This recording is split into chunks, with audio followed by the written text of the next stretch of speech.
Starting tonight, chapter 14. Hebrew it's called Perez of Tanya.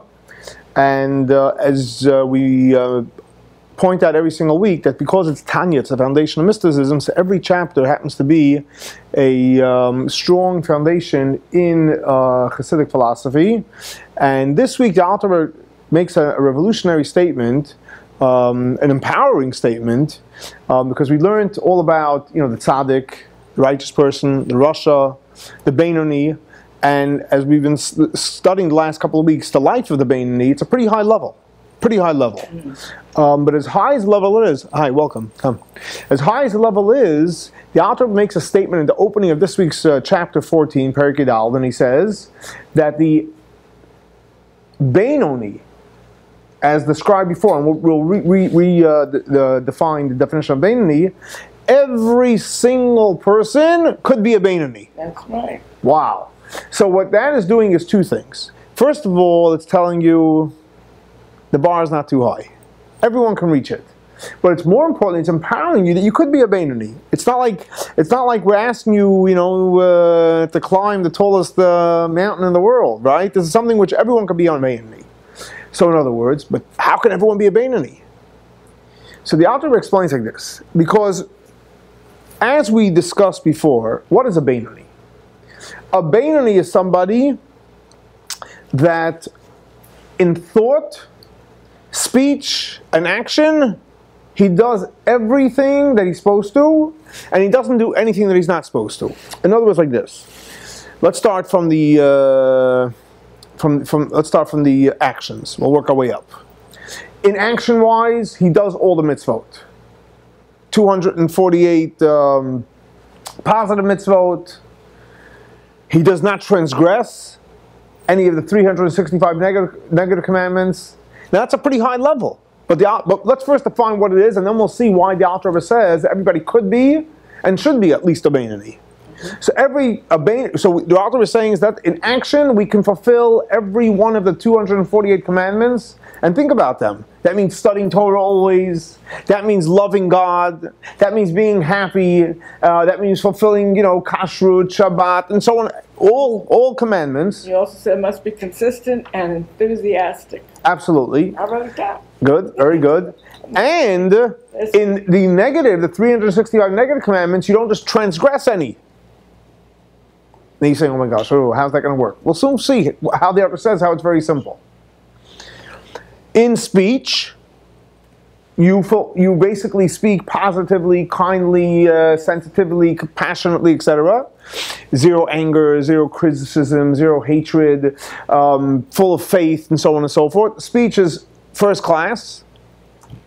Your thought, which you're thinking always, all your thoughts are holy, happy. You're not thinking, God forbid, of any sin, because if you think continuously, we said the first thought of a sin, that's, if it just came in, that's okay. Right? The pop-up's fine, if it popped in. But to dwell on it, that's a problem. But in thought, you're 100% complete. And this, the author says, everyone can do that.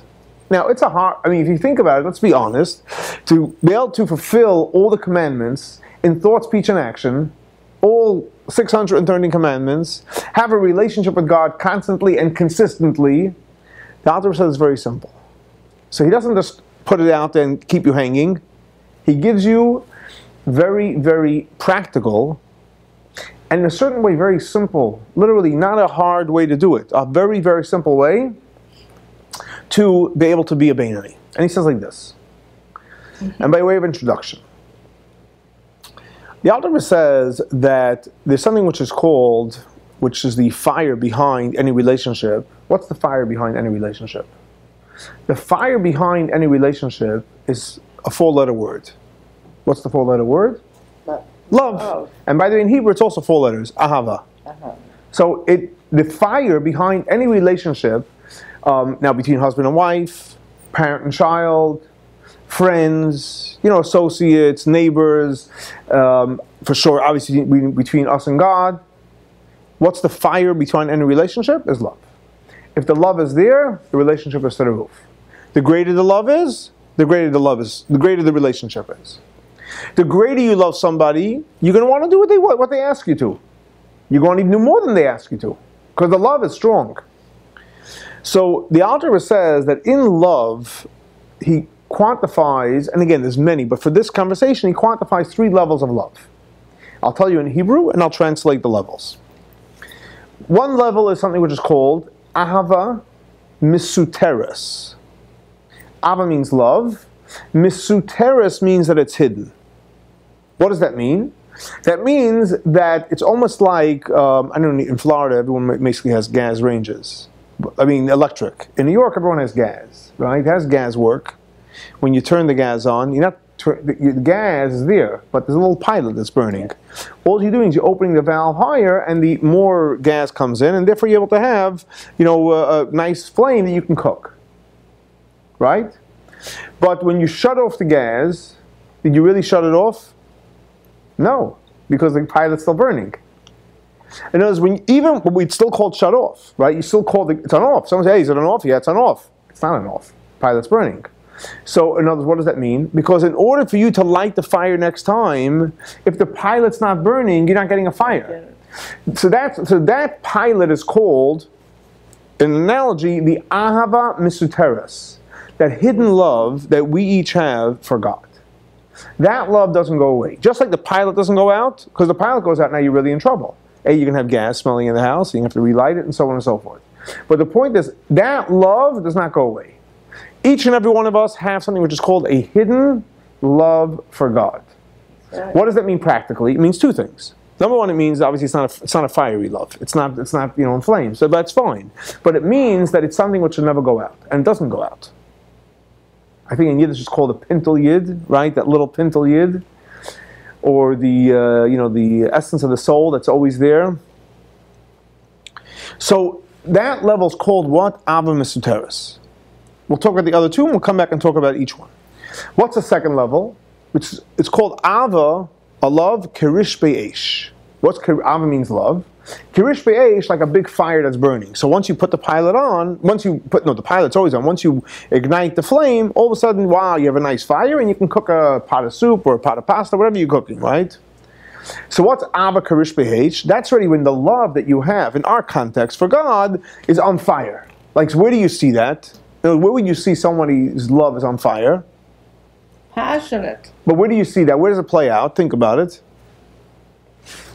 With God. When you're davening, when you're praying. So when you're praying, that fire went from a little pilot, and that awakes in your davening. Right? Think about it. When you daven, you're not standing with a book, you're not a computer, you're not a robot.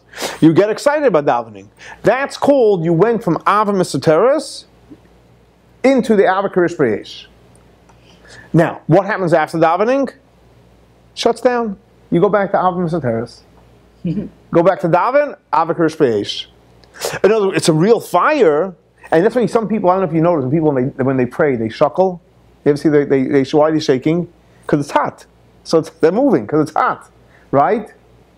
What happens after they daven? They stop. They don't become dead, but they come almost dead. On a spiritual level. Why? Because the Kirish Be'esh went down, he went back to Ava Misuteres. That's the second level. What's the third level? The third level is called Ahava B'Tainugim. Love of delights. Taina comes from pleasure. Now, what does that mean? When you have Ava Kirish Be'esh, so basically it's on fire because it's a heavy gas, but that doesn't last that long. Why? Because how much can you constantly put out steam? Ava B'Tainugim it's not Ava Misuteres, which is tiny. It's not Ava Kirish Be'esh that dies. Afterglow. It's not an afterglow. It's basically the love that's fueled.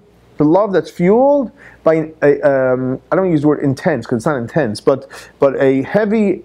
It's not really heavy. It's light, but it's a light energy of pleasure in God.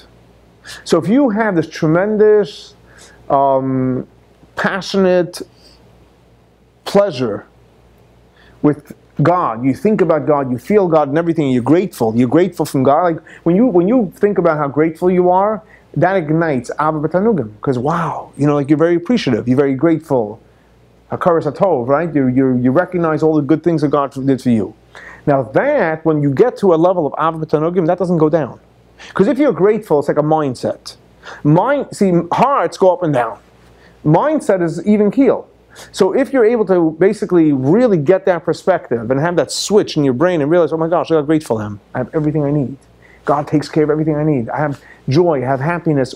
Whatever you list in your bucket list of items to be grateful for, that's peaceful, surreal, serene, and that lasts you throughout your day. That's something which is called Ahava B'Tainugim. And that's a very high level, as you can tell. Okay. So the Alter Rebbe says like this. Someone that is on the level of Ahava B'Tainugim, wow. He will consistently and constantly be in tremendous love with God.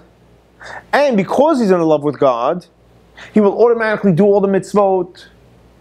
He will not transgress thought, speech, and action, etc. Constantly. Someone that's Ava Kerush B'Yesh, very simple. When the fire is going, he's going. The fire goes down, he's down. Now, so what's the Ava Misoteres? Let's get back to the point. What did the Alter Rebbe say? That any person, at any moment, could be constantly a Beinoni, which means thought, speech, and action. How does he do that? Right? Wouldn't we all do that if we knew how to do it? I'm going to give you a simple answer. Very simple. You have a conversation with yourself. Your animal soul say, listen, you know what? The last thing I have left, I'm not Ava B'Tainugim. I don't have this, I'm not like Tzadik yet where I'm like, I love God every single second. I'm not on fire right now because I'm not davening right now. I'm not praying right now. I didn't pray in a while, so the effect of it didn't last. But I do have, one thing I have left is what? That little pilot. And we called it Ahava Misoteres. That hidden love that we have. Now, what happens if, God forbid, the pilot goes out? It's over. How can you cook anything? There's nowhere to draw from. There's no fire to draw from. So sometimes as disconnected as we are, I don't use the word disconnected because we're really never disconnected, but sometimes as we feel disconnected, maybe we don't not really disconnect, but we feel disconnected, we never want that pilot to go out. That's why someone that could be non-religious at all comes Yom Kippur, once a year, I'm going to shul. Why? What happened the whole year? Because it's Yom Kippur. Why? Because Yom Kippur is a day, is my pilot on or my pilot off? And for sure it's on, so I'm going to shul. Or you tell a Jew that has zero connection to Judaism, are you willing to accept Christianity? Absolutely not. Whoa, you don't behave like a Jew. And the answer is no, I'm not giving up my Judaism. I'm willing to, like a certain way we like gamblers a little bit. I'm willing to gamble this, that, the other thing, but I'm not willing to, to be homeless, right? I'm not willing to be without a soul. So that Ava Misoteres I want. So therefore, the Alter Rebbe says, you tell yourself, very simple, I do not want that pilot out. Ever.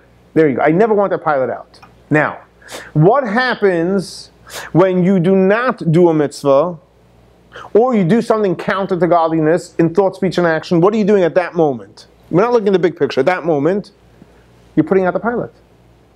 The pilot makes a statement, I'm connected to God. I might not be passionately about it. I might not be passionately excited about God, but I'm committed. I have a connection with God. I don't want to lose that disconnect. Giving in to the animals. So in other words, the simple message is, I do not want to be disconnected. And therefore, my thoughts, I know I'm not excited, I'm untrue, maybe I'm not so, whatever, maybe I'm not, I don't feel God maybe every moment of my day. But one thing I do know for sure, I don't want to be disconnected. And because I don't want to be disconnected, no, I'm not. I'm going to think only positive things and good things and so on and so forth. Speech, only good, only appropriate things. Action, only the right things, never God for transgress. Why? Because I don't want to be disconnected. So the Alter Rebbe says, so how can people do sin? If it's so simple to say, hey, when you sin, you disconnect. The Alter Rebbe is very simple because they don't realize they're getting disconnected. The person realized that when he didn't do a mitzvah, or he did the opposite of a mitzvah, he disconnected, he would never do it. He just doesn't realize. And that's part of the Yetzer Hara's ploy to make you think that you're not disconnected. But if a person was able to see with his eyes that by not doing a mitzvah, you're disconnecting with God, would you disconnect with God? If I tell you, hey, if you don't do this mitzvah, you're disconnecting with God, right? Or by doing this, you'll have a better connection to God. For sure you're going to do it. The problem is we're missing that connection. So, in other words, when a person wants to be a Beinoni, and a person could be a Beinoni, it's very simple. Say to yourself, I don't want to be disconnected. And by, God forbid, not having my thoughts all for God, or my speech, or my action, I'm disconnecting God, I don't want to do it. And this way, the Alter Rebbe said, it's very simple. You'll always be able to be connected to God by thought, speech, and action. Therefore, every single person could be what? Could be a Beinoni.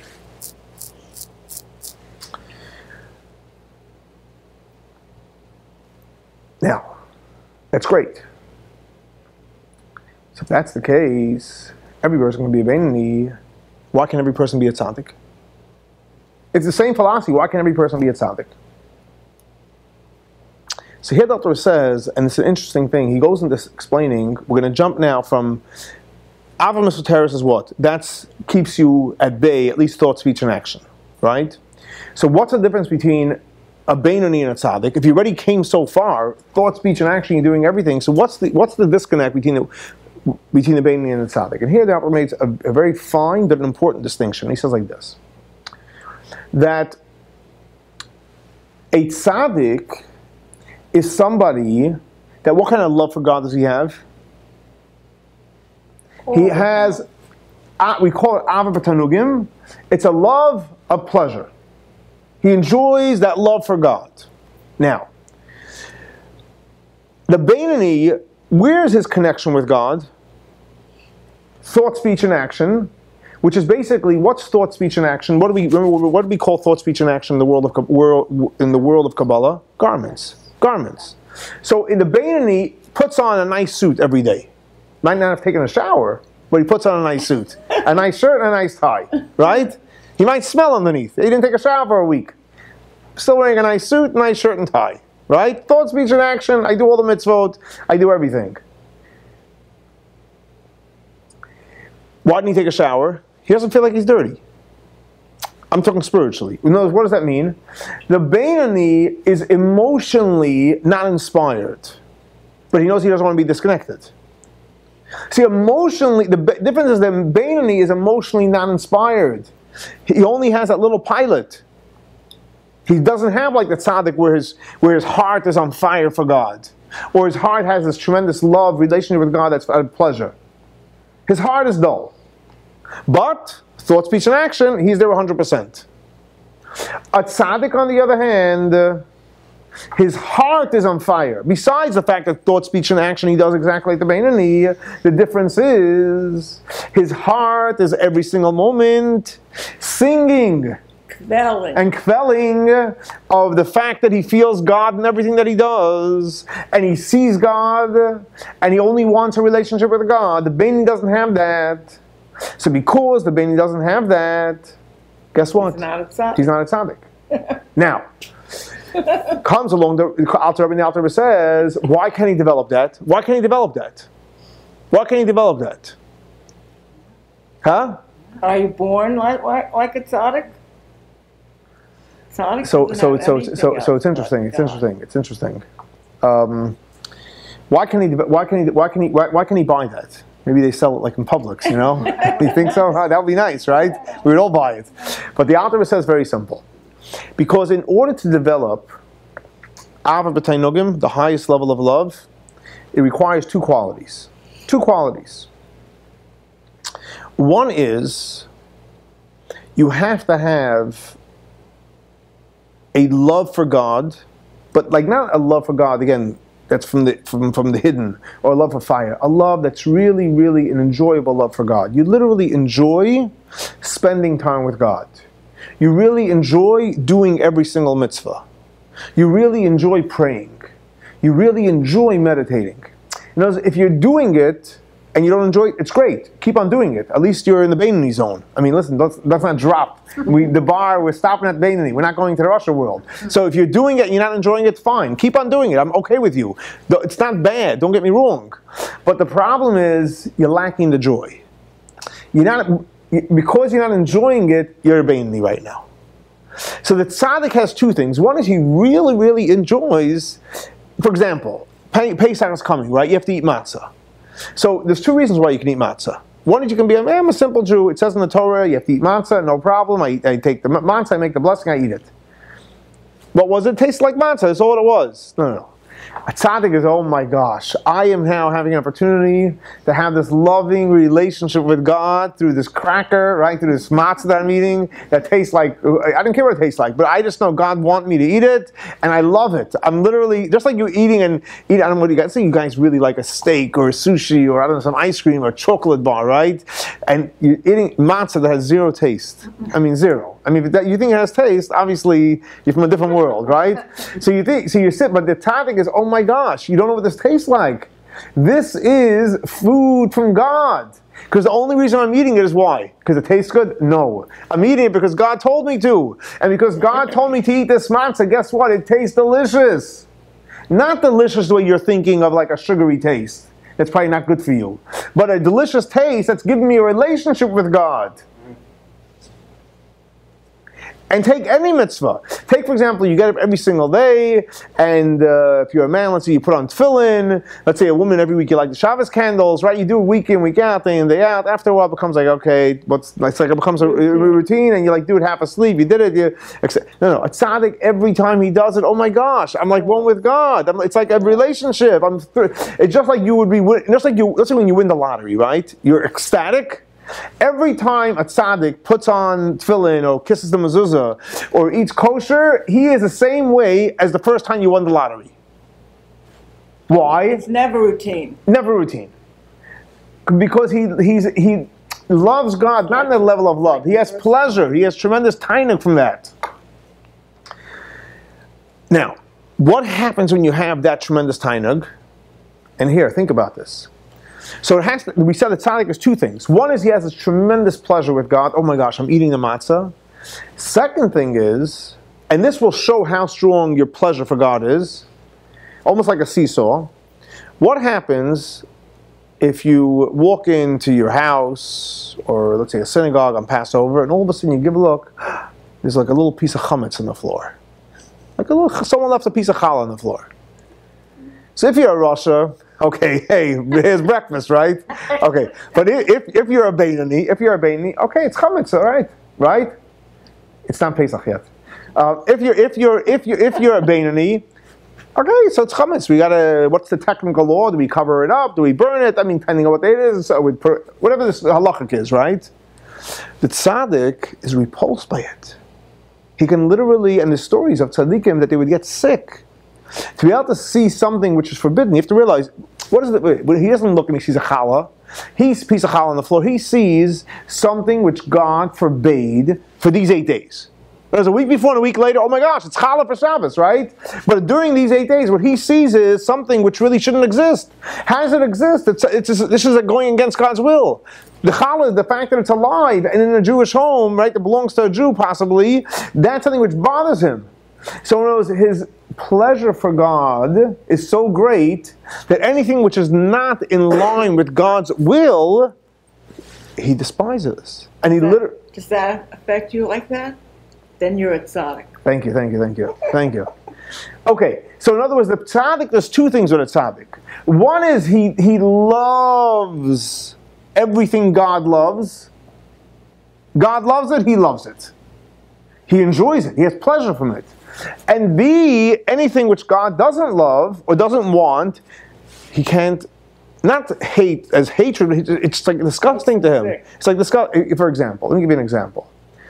Let's say, you're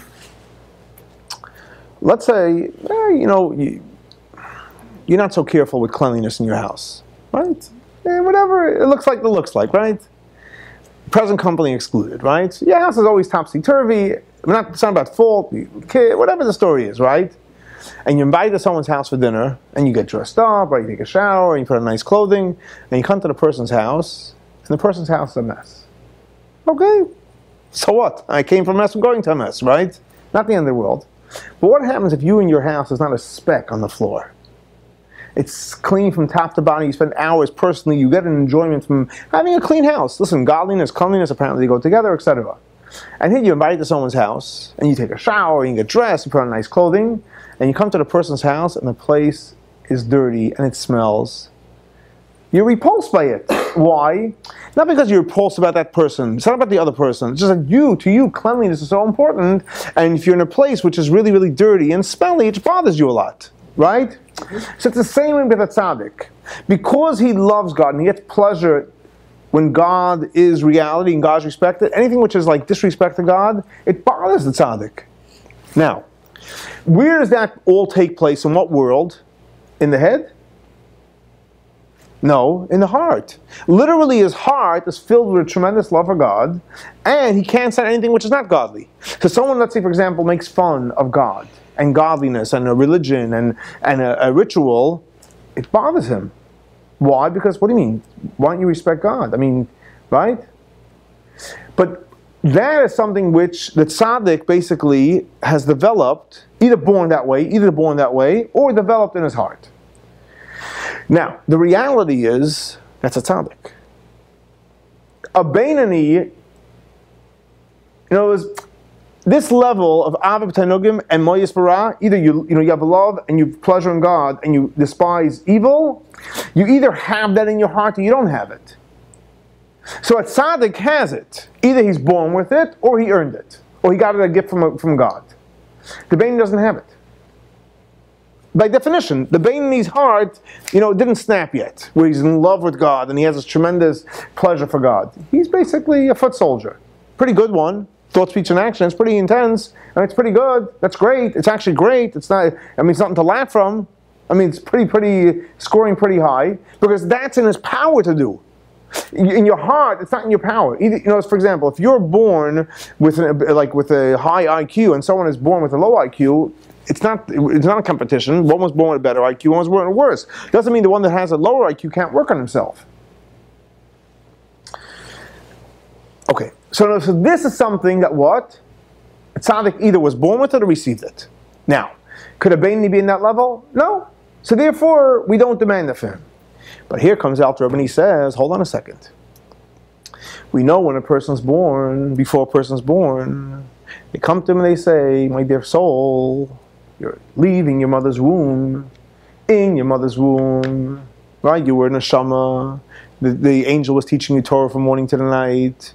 You had no distractions. You didn't see anything which is counter to godliness. You were living like in a bubble, literally a bubble, right? And now you're going out to this world.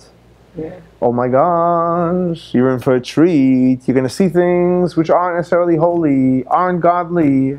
And the fact is, you're not wearing blinders. You see things. The pop-ups come in.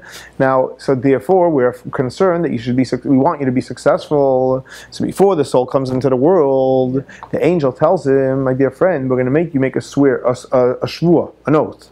What's the oath that you're going to make? To he tzaddik, you're going to be a righteous man. Ba'al to he rasha, you're not going to be wicked. So the Alter asks the question, hold on a second. What did we just finish learning? To be a tzaddik, could you be a tzaddik just like this? Or you're either born with it, or it's a very high level. So how can you tell a guy, hey, I'm making you make an oath that you're going to be a tzaddik? Either you're going to be a tzaddik, so make me that robot of a tzaddik. I'll be a tzaddik. But don't tell me, you're not giving me that heart that's on fire for God, and you want me to be a tzaddik. The Alter just said doesn't work. So what does it mean? So the Alter says, he says two things. Point number one is, he says, really, we would like you to be a tzaddik. Really, we'd like you to be a tzaddik. But at least don't be a rasha. Well, because that you do have the power. The second half of the oath, you have the power. You have the power 100% not to be a rasha. What does that mean? We know in two ways. One is, in Hebrew, I'll translate, sur meira and asay tov. Every person has the power, like the Beinoni, to sur meira means stay away from evil. You hear gossip, you can walk away. You think you're doing a sin, a pop-up came in, I'm walking away. You have the power to walk. Besides the power to walk, that keeps you away from evil, you also have the power to asay tov, to do good. To do mitzvot, to pray, and to think, etc. All that good stuff. But that keeps you not to be a rasha. It keeps you in the Beinoni zone. So the Alter goes back to the question, but still, so what does that mean? We're telling you good wishes? Hey, good wishes. Why are you teasing me? If I can't be a tzaddik, it's going to be depressing. I'm not going to be able to get there. So the Alter Rebbe says that the reason why we tell you to eat tzaddik, because the truth is, in the sense of the word that you can snap to be a tzaddik, no, you can't snap to be a tzaddik. You're either a tzaddik or not. However, even though your heart is not on fire, it doesn't have that level of tenugim, but nevertheless, the Alter Rebbe comes along and he tells us there's something which is called hergel nasa teva. Important 3 words. Hergel nasa teva. What does that mean? That when a person behaves in a certain way, and he continues to behave consistently in that way, eventually it will become his nature. That means like this. Let's say, as we said before, a Beinoni, thought, speech, and action, he's doing great. He's not a Rasha, he's a Beinoni. But he's not a Tzadik because the heart is not on fire. Now what we say, the Tzadik, there's 2 parts. One is to be Mo'is Farah. He hates evil. He's disgusted with evil. And he loves God. Right?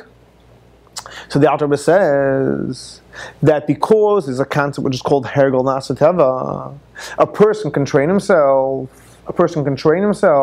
that when he sees something which is counter to godliness, even though he's not really, his heart is not saying, hey, this is terrible, but you can train yourself to say, you know what, this is terrible. Right? Do I really feel it? No. But I know it's terrible because we know the mitzvot, we know the positive and we know the negative, so you can say to yourself, this is not right. You know it here. Correct, you know it here. Not here yet. You don't have it here. So when you keep on saying up to here, and somehow some of it flies down into your heart, so as long as you continually and consistently say, listen, this is wrong. And this is great, right, that I have such a God that gave me all these mitzvot. You try to get yourself fired up. So the Alter Rebbe says, it's something which is called, in Kabbalah, called Hergel Nasa Teva. I think in modern psychology, you know what it's called? Positive affirmations. That's what it's called. They got it from Tanya, by the way. Absolutely. You know, all that money we waste on a therapist, right? We could have got it right here in Tanya. But Hergel Nasa, the root is Hergel Nasa Teva. You train yourself, and eventually it will become nature. Eventually it will become nature, it will become. As long as you continually and consistently train yourself, guess what? Eventually it will become nature. Hergel Nasa Teva. So therefore, the command of Ti Tzadik is not that you should snap and feel it. No, you're not going to feel it. But the command is train yourself to get excited in a positive way about godliness, and to be disgusted from the evil. That is one part of why we tell him to eat tzaddik. The other thing the Alter Rebbe says, and it's another major Kabbalistic insight, and that goes like this. There's a term in Kabbalah that says, Isarusa delatata, which means an awakening from below. Ma'oirer wakes up on Isarusa, an awakening dela'ela from above. What does that mean? It means the Alter Rebbe explains it very simple. Let's say a person, his cards for life. You know, everyone given a set of cards. His cards, he's meant to be, and according to the Beinoni. According to Alter Rebbe, everyone could be a Beinoni. It means in his cards, he was only supposed to be a Beinoni. What does that mean? Thought, speech, and action, he can take full control over. And there's no excuse from that, because you could. You can be in charge of your thought, speech, and action even if you don't believe it, because it's only thought, speech, and action. It's only a suit. You can wear a nice suit. You can put on a uniform if you're not in the mood. You put it on. But what in your heart, you weren't given the heart to feel God, or to be disgusted by bad. So the Alter Rebbe said, it's something which is called, this is Shulotata, when a person says to himself, oh my gosh, God, I really want to be able to feel God. I really want to be disgusted with evil. And you really beg God through prayer or through meditation, and you say, God, listen, I need you to help me with this. And you're really sincere about it. So we know that there's nothing that stops the way of prayer. Prayer has the power to draw down new light and new energy. Surus al-Tata means when you pray, when you yearn, and when you beseech God to help you, all of a sudden, guess what? He throws you a nice, beautiful gift. So what does he throw you? Dr. Rebbe says that he throws you down in the neshama. We know there's 5 levels: nefesh, ruach, neshama, chai, yechida. Right? So nefesh is the action, and the ruach is the speech, and the neshama is the thought. Many different levels. But the point is, Dr. Rebbe says that they throw down to this Beinoni, to this human being that basically begs God to give him like the wind of a tzaddik. Wind is right, ruach.